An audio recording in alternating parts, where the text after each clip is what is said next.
Assalamualaikum warahmatullahi wabarakatuh.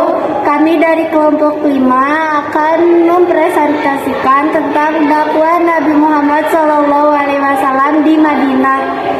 Lingkungan yang baik semestinya menjadi tempat ideal bagi kaum muslimin untuk dijadikan tempat tinggal. Lingkungan memiliki pengaruh yang sangat besar terhadap pribadi dan perilaku seseorang. Orang yang tinggal di lingkungan yang baik akan memiliki karakter dan pribadi yang baik pula.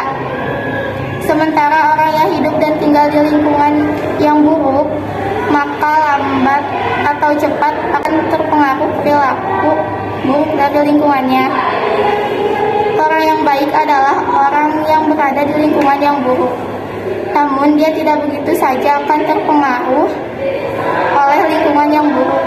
Bahkan lebih dari itu, ia akan berupaya mengubah lingkungan buruk tersebut menjadi lingkungan yang baik. Demikian halnya dengan Rasulullah SAW. Ia hidup dan tinggal di dalam lingkungan yang saat itu jauh dari peradaban. Lingkungan yang oleh para sejawat disebut dengan lingkungan jahiliyah. Ia lahir di tengah-tengah masyarakat yang sangat jauh dari nilai-nilai kesusilaan. Mabuk-mabukan, merampok, memperkosa, membunuh, berzina, dan bahkan mereka menyembah benda yang sama sekali tidak memberikan kebaikan buat mereka sendiri, yaitu berhala. Namun demikian, lingkungan yang buruk tersebut sama sekali tidak menjadikan Nabi Muhammad SAW terpengaruh karenanya. Ia bahkan menjadi orang yang sangat membenci perilaku zahiliyah lingkungannya tersebut. Bahkan tidak hanya membencinya, Nabi Muhammad SAW pun berupa memberikan pemahaman kepada masyarakat jahiliyah agar meninggalkan perbuatan-perbuatan jahiliyah tersebut.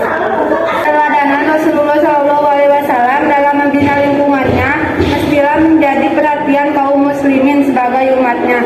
Rasulullah SAW mengajarkan bagaimana sikap yang harus ditunjukkan oleh orang-orang yang beriman agar ia tidak ikut terbawa arus negatif lingkungan sekitarnya. Ia bahkan diwajibkan menjadi bagian perubahan positif bagi lingkungan sekelilingnya. Tentu saja hal tersebut memerlukan usaha-usaha cerdas agar mencapai hasil yang maksimal. Kiranya Rasulullah SAW ke Madinah sesungguhnya adalah upaya cerdas beliau dalam membangun kekuatan dakwah yang lebih baik. Kekuatan dan strategi yang beliau bangun atas dasar keimanan dan ketakwaan kepada Allah Subhanahu wa Ta'ala mampu mengubah keadaan Mekah menjadi masyarakat yang hidup dalam kedamaian dan rahmat Allah Subhanahu wa Ta'ala.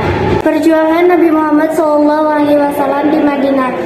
Sejak hijrah ke Madinah, Nabi Muhammad SAW dan para sahabat selalu berdakwah kepada penduduk Madinah tanpa mengenal lelah dan putus asa. Dakwah Rasulullah SAW ditunjukkan kepada orang-orang yang sudah masuk Islam atau umat Islam dan orang-orang yang belum masuk Islam.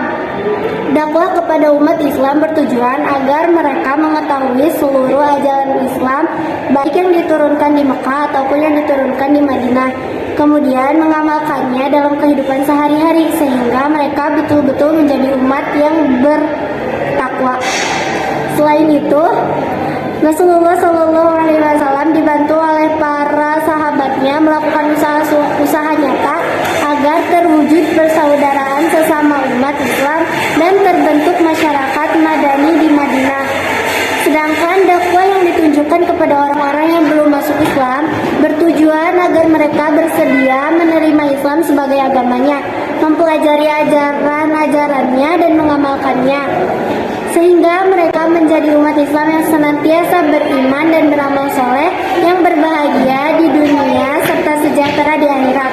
Strategi yang dilakukan Nabi Muhammad SAW dan para sahabat dalam dakwah menyebarkan agama Islam antara lain: yang pertama, membangun masjid sebagai pusat ibadah dan dakwah. Yang kedua, membangun ekonomi rakyat dengan membangun pasar yang tidak jauh dari masjid. Yang ketiga, mempersaudarakan kaum muhajirin dan ansor. Yang keempat, piagam Madinah. Sekian dari kami.